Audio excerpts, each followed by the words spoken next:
అంశం నేను ఇప్పుడు ప్రస్తావించదలుచుకున్నా.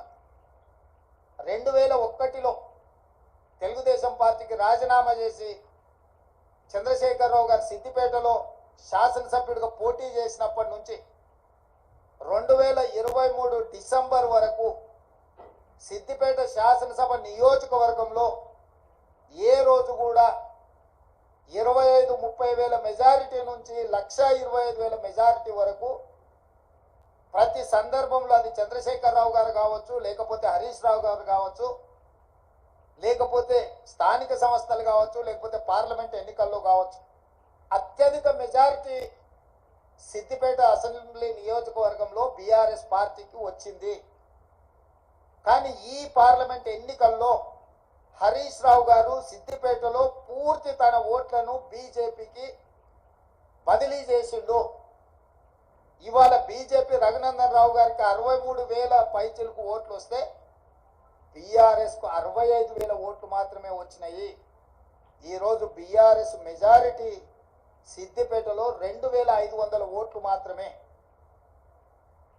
అంటే ఇప్పటి వరకు సిద్దిపేట నియోజకవర్గం మీద పూర్తి ఆధిపత్యాన్ని పట్టును ప్రదర్శించిన బీఆర్ఎస్, కేసీఆర్, హరీష్ ఇద్దరు బీఆర్ఎస్ ఓట్ల మొత్తాన్ని బీజేపీకి రఘునందన్ రావుకు బదిలీ చేయడం ద్వారా ఈరోజు మెదక్లో కాంగ్రెస్ పార్టీని ఒక బలహీన వర్గాల అభ్యర్థిని ఓడించడం జరిగింది. మాకు కేవలం సిద్దిపేటలో వచ్చిన మైనస్ వల్లనే ఈరోజు దాదాపుగా మేము మెదక్ పార్లమెంట్ సీటును ఓడిపోవడం జరిగింది.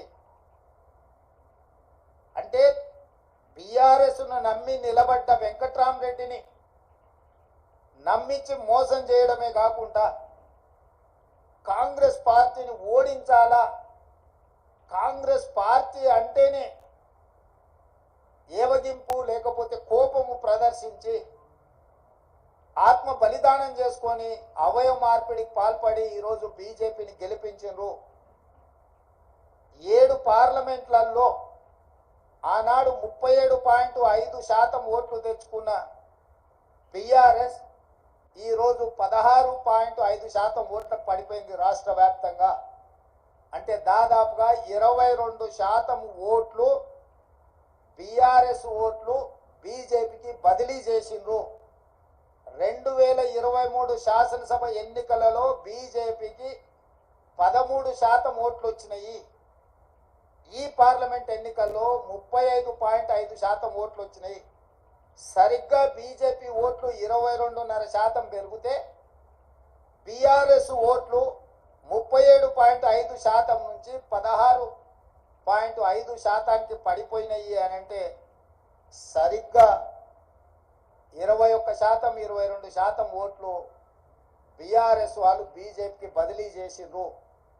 తద్వారా 8 పార్లమెంటులల్లా బీజేపీ గెలిచింది. 8 పార్లమెంట్లల్లా బీఆర్ఎస్ డిపాజిట్లు గల్లంతైనాయి. ఒక్క మెదకులో ఓడిపోయిన దాంట్లో మాత్రమే వాళ్ళకి డిపాజిట్ వచ్చింది. బీజేపీ గెలిచిన 8 సీట్లల్లా 7 సీట్లు బీఆర్ఎస్ తన ఉనికిని, తన డిపాజిట్లను కోల్పోవడం ద్వారా బీజేపీని గెలిపించింది. ఈరోజు పోతూ పోతూ చస్తూ ఇవాళ బీజేపీని గెలిపించే ప్రయత్నం ఈ రాష్ట్రంలో బీఆర్ఎస్ చేసింది. చంద్రశేఖరరావు, హరీష్, కేటీఆర్ చేసిండ్రు. మొన్న జరిగిన శాసనసభ ఎన్నికల్లో 39 ఎమ్మెల్యే స్థానాలలో బీఆర్ఎస్ గెలవడం జరిగింది. ఈ ఎన్నికల్లో 119లో కేవలం 3 సీట్లలోనే మెజారిటీ వచ్చింది బీఆర్ఎస్. అది సిరిసిల్ల, సిద్దిపేట, గజ్వేల్. అంటే ఈ రాష్ట్రంలో బీఆర్ఎస్ నాయకుల యొక్క ఆత్మగౌరవాన్ని, బీఆర్ఎస్ యొక్క శాసనసభ్యుల ఆత్మగౌరవాన్ని బీజేపీకి కేసీఆర్, కేటీఆర్, హరీష్ రావు తాకట్టు పెట్టిండ్రు.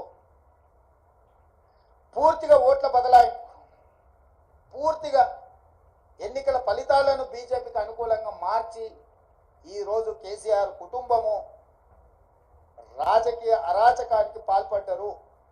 ఇది తెలంగాణ సమాజం అంతా గమనించాలి. ప్రజాస్వామికవాదులు, సెక్యులర్ ఫోర్సెస్ అందరూ కూడా ఈరోజు ఈ అంశాన్ని గమనించాలి అని చెప్పి కాంగ్రెస్ పార్టీ కోరుతున్నది.